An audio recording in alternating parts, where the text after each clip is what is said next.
The office was buzzing with chatter, phones ringing, and keyboards clicking. At the top of the 32nd floor, CEO Adrian Blackwell leaned back in his leather chair, his sharp suit perfectly pressed, his icy gray eyes glinting with amusement. He was known for his ruthless business mind, his unforgiving rules, and his merciless expectations. But today, he was bored. Meetings had been predictable, deals had gone his way, and even his rivals were too cautious to challenge him.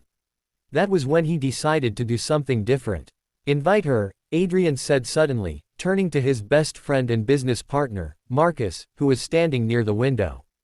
"Who?" Marcus raised a brow. "Her," Adrian replied, smirking as he tapped his pen against the table. "My assistant, Emma." Marcus chuckled. "Emma, the one who hides behind glasses and oversized cardigans. The one who barely talks to anyone." Adrian's smirk widened. "Exactly. Tonight's gala is full of sharks, models, actresses, billionaires, heiresses. I'll invite Emma as a joke. Let's see how she fits in when the cameras flash. It'll be amusing." Marcus shook his head. "You're cruel." Adrian shrugged. "I'm bored." When Emma received the invitation, she thought there had been a mistake. She had worked under Adrian for nearly 3 years, organizing his schedules, running his errands, handling his endless demands. She was invisible in his world, a shadow in the background, blending into gray walls and paperwork.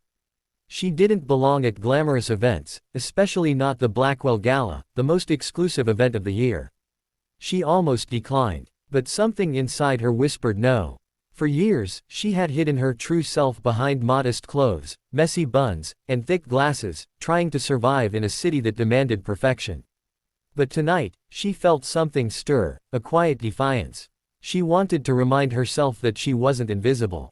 That evening, when she arrived at the Grand Hotel where the gala was held, jaws literally dropped. Emma stepped out of the car in a sleek, midnight blue gown that hugged her figure like it had been made for her. Her long chestnut hair flowed in soft waves over her shoulders, her makeup was flawless yet natural, and her eyes, once hidden behind glasses, sparkled like gemstones under the chandeliers. She was no longer the timid assistant who carried coffee trays. She was radiant, poised, and breathtaking. Cameras turned. People whispered. Paparazzi flashes went off. "Who is she?" Guests murmured as she walked across the marble floor. "She looks like a goddess. She's with Adrian Blackwell." Adrian himself froze the moment he saw her. His smug smirk vanished, replaced by something he hadn't felt in years: shock. His assistant, the girl he had overlooked for years, the one he had invited as a joke, was suddenly the most beautiful woman in the room. Emma felt his gaze, but she didn't falter. She walked with quiet grace, her heels clicking softly, her head held high. When she reached him, she smiled politely, as if she were greeting him in the office. "Good evening, Mr. Blackwell." For the first time, Adrian couldn't find words. The night unfolded with whispers and stares.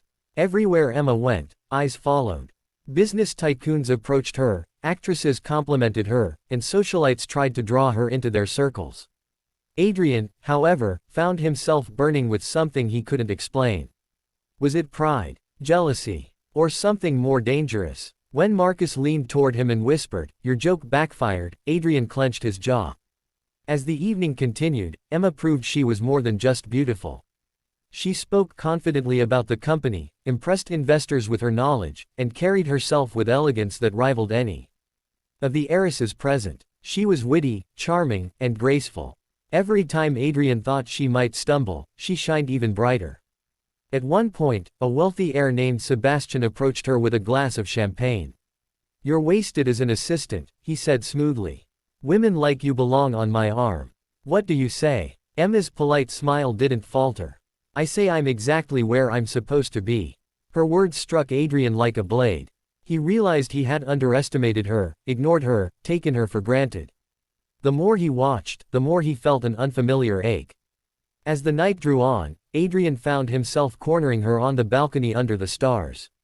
"You surprised me tonight," he admitted, his voice lower than usual. Emma tilted her head. "Did I? You're not the woman I thought you were." Her lips curved faintly. "And you're not the man I thought you were." For the first time in years, Adrian laughed softly. He found himself captivated not just by her beauty, but by her strength, her confidence, her quiet fire. That night ended with whispers across the city. Paparazzi photos of Adrian Blackwell with a mysterious goddess spread like wildfire. Social media exploded. Everyone wanted to know who she was. But Adrian already knew. She was Emma, the woman he had overlooked, the woman he had underestimated, the woman who had walked into the gala and stolen the entire show. And for the first time in his life, Adrian Blackwell, the untouchable CEO, felt something dangerous. He didn't want to let her go. Over the following weeks, everything shifted. Emma went back to her cardigans and glasses during office hours, but Adrian could no longer see her the same way. He found excuses to keep her in meetings, to hear her opinions, to catch glimpses of the woman who had stunned the world. When others began to notice her too, when Sebastian sent flowers to her desk, when clients asked for her at dinners, Adrian's jealousy surfaced. He couldn't stand the thought of anyone else claiming her attention. One late evening, when the office was nearly empty, Adrian finally confessed what had been gnawing at him. "Emma," he said, his voice uncharacteristically raw, "I invited you that night as a joke. I didn't think you'd come. I didn't think you'd," he stopped, searching for the right words, "change everything." Emma looked at him quietly, her eyes searching his. "I underestimated you," Adrian continued. "I don't want to do that again." Silence stretched between them, heavy but electric. Finally, Emma spoke softly. "Then don't." And with those words, Adrian realized it wasn't just about that night. It was about everything after. About how Emma had awakened something inside him, something no empire, no amount of money, no power had ever given him. For the first time, Adrian Blackwell didn't just see an assistant. He saw the woman who had walked into his life disguised as a joke, and left him unable to imagine his world without her.